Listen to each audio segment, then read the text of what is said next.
ایک شیخ صاحب کے پاس ایک خاتون آئیں جو کہ پردہ کرتی تھی. تو انہوں نے کہا کہ جی شیخ صاحب میرا شوہر جو ہے وہ دوسری شادی کرنا چاہتا ہے, تو آپ اس کو فتویٰ دے دیں کہ وہ دوسری شادی نہیں کر سکتا. تو شیخ صاحب نے کہا کہ بہن میں تو نہیں یہ فتویٰ دے سکتا, کیونکہ اللہ تعالیٰ نے جب اجازت دی بھی ہے تو وہ کر سکتا ہے. تو اس نے کہا نہیں شیخ صاحب آپ فتویٰ دیں, بس مجھے نہیں پتا, آپ فتویٰ دیں. انہوں نے کہا بہن میں آپ کو بتا رہا ہوں, میں اس کو سمجھا سکتا ہوں کہ وہ نہ کرے, یہ اور کوئی اس کو نصیحت کی جا سکتی ہے, لیکن بہرحال فتویٰ میں نہیں دے سکتا کہ وہ نہیں کر سکتا, ایسا نہیں ہو سکتا. تو اس نے کہا شیخ صاحب میں آپ کو اپنی شکل دکھا نہیں سکتی, لیکن اگر آپ میری شکل دیکھ لیتے, آپ یہ کہتے کہ جو عورت اتنی خوبصورت ہے اس کے شوہر کے لیے لازم ہے کہ وہ دوسری شادی نہ کرے. تو شیخ صاحب نے کہا کہ بہن جو بھی ہے بہرحال میں آپ سے معذرت چاہتا ہوں, میں یہ فتویٰ نہیں دے سکتا. وہ عورت ناراض ہو کے چلی گئی. اب شیخ صاحب کہتے ہیں کہ وہ عورت جو ہے نا مجھے توحید سکھا کے چلی گئی. توحید کیسے؟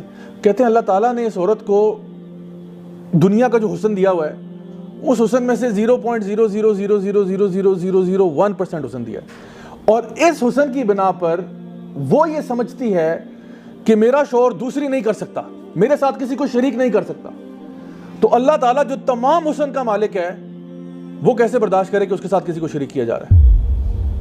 اب ایک سوال پیدا ہوتا ہے کہ آخر اللہ تعالیٰ سے محبت کیوں کی جائے. چلیں اللہ سے محبت تو بعد میں ہم سوچتے ہیں, کسی بندے سے بھی محبت کیوں کی جاتی ہے دنیا میں. اب یہ محبت کا فلسفہ سنا رہا ہوں آپ کو.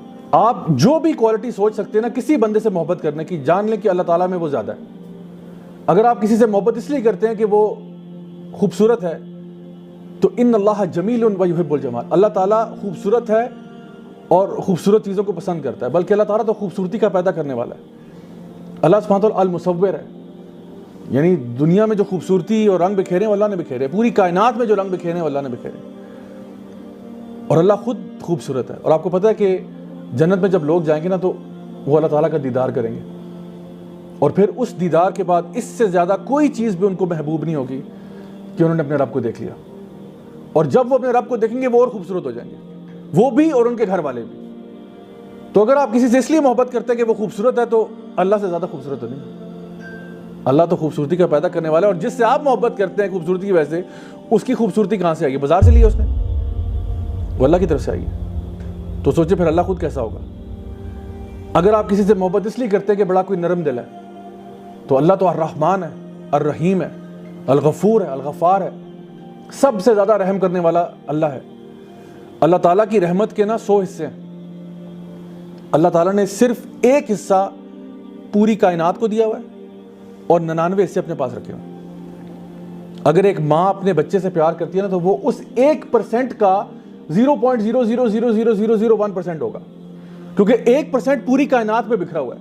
آپ کو اگر بلی کا بچہ دیکھ کے اس پہ ترس آتا ہے نا تو یہ اسی رحمت میں سے 1% ہے. تو پوری کائنات میں جو رحمت بکھری ہوئی ہے وہ صرف 1% ہے, اور باقی ساری اللہ نے اپنے پاس رکھی ہوئی ہے. اور وہ قیامت کے دن اللہ تعالیٰ جو ہے نا اپنے بندوں کو معاف کرنے کے لیے استعمال کرے گا. کمپیشن کی بات کرتے ہیں تو یہ کمپیشن اللہ کے پاس ہے, الرحمن ہے, الرحیم ہے. اگر آپ اس لیے محبت کرتے ہیں کہ جی اس کے پاس طاقت اور قوت بڑی زیادہ ہے, کسی کے پاس پاور اتھارٹی ہے, تو اللہ تعالیٰ سے زیادہ قوی تو کوئی بھی نہیں ہے. اللہ القوی ہے, اللہ تعالیٰ ہر چیز پر قادر ہے. ان اللہ علی کل شیء قدیر لا حول ولا قوت الا باللہ. اگر پاور اتھارٹی آپ کو پسند ہے تو اللہ سے زیادہ پاورفل کون ہے, اللہ سے زیادہ اتھارٹی والا کون ہے. اور اگر اس لیے کسی سے محبت کرتے ہیں کہ کسی کے پاس مال زیادہ ہے, تو دنیا اور زمین و آسمان کے تمام خزانے تو اللہ کے پاس ہیں.